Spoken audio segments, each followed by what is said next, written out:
ಬಳಸದೆ ನಮಗಾಗಿ ಬಿಟ್ಟು ಹೋಗಿರುವರಂತೆ. ಈ ಸಂಗತಿಯನ್ನು ವೇದವ್ಯಾಸ ಮುನಿಗಳಿಂದ ತಿಳಿದುಕೊಂಡಿದೆ. ಯಾಗಕ್ಕೆ ತಕ್ಕದಾದ ಅಶ್ವವು ಯವನ ಪಶ್ಚಿಮದ ಬಳಿಯಲ್ಲಿರುವುದಂತೆ ಅದನ್ನು ನಮ್ಮ ಅನುಜರಿಂದ ಬಿಡುವು ತರಿಸಬೇಕು. ಜಗತ್ಕರ್ತ ಪರಮಾತ್ಮನು ನೀನು ಇರುವುದಕ್ಕೆ ಯಾವ ಮುನಿಗಳ ಅವಶ್ಯಕತೆ ಇಲ್ಲ ನಾರಾಯಣ, ತೋರು ನಮ್ಮಲ್ಲಿ ಕರುಣೆ. ಹಾಗಲ್ಲ ಧರ್ಮನಂದನ, ಅದು ಹೇಗೆ ಪರಮಾತ್ಮ? ಹಿಂದಕ್ಕೆ ಅನೇಕ ರಾಜರು ಯಾಗವನ್ನು ಮಾಡಲು ಹೋಗಿ ಯುಗಭಂಗಿತರಾಗಿ ಹಿಂದಿರುಗಿರುವರು. ಅದು ಏತಕ್ಕೆಂದರೆ ಅದು ಹೇಗೆ ಪರಮಾತ್ಮ? ಅಶ್ವಮೇಧ ಯಾಗವು ಸಂಪೂರ್ಣಗೊಳ್ಳಬೇಕಾದರೆ ಸಕಲ ದೇಶದ ರಾಜರನ್ನು ಜಯಿಸಿ ಕಪ್ಪ ಕಾಣಿಕೆಯನ್ನು ಪಡೆದುಕೊಂಡು ಜಯಶೀಲರಾಗಬೇಕು. ಧರ್ಮನಂದನ, ದೇವಕಿ ನಂದನ, ಸತ್ಯ ಧರ್ಮ ಎಡಬಿಡದೆ ಕಾಪಾಡಿಕೊಂಡು ಬರಬೇಕು. ನಾನೆಂಬ ಅಹಂಕಾರವನ್ನು ಅಳಿಯಬೇಕು. ಧರ್ಮನಂದನ, ಇದು ಬಲು ಕಠಿಣ. ತಿಳಿದು ನೋಡು ಮುಂದಿನ ಆಲೋಚನಾ. ಅಹೋ ಶ್ರೀಕೃಷ್ಣ ಪರಮಾತ್ಮ, ನೀನು ಹೇಳಿದ ಮಾತು ಸಹಜವೇ ಸರಿ.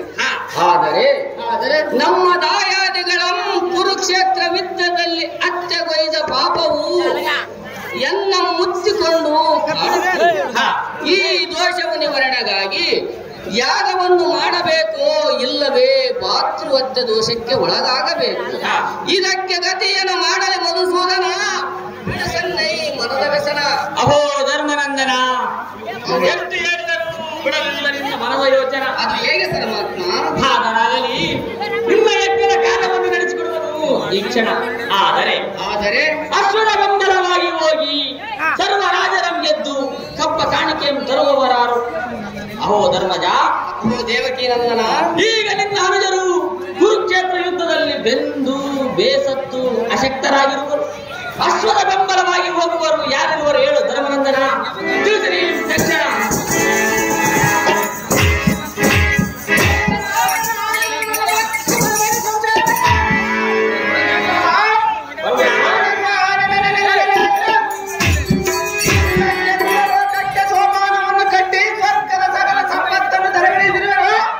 ಮಾತೆಯಾದ ದೇವಿಯ ಮಾತನ್ನು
ಪಟ್ಟಿಯಲ್ಲಿ ಬರೆಸಿ ಅಶ್ವದ ಪಡಿಯಲ್ಲಿ ಕಟ್ಟಿಸಿ ಅಶ್ವವನ್ನು ಬಿಡುವಂತರಾಗಿರಿ.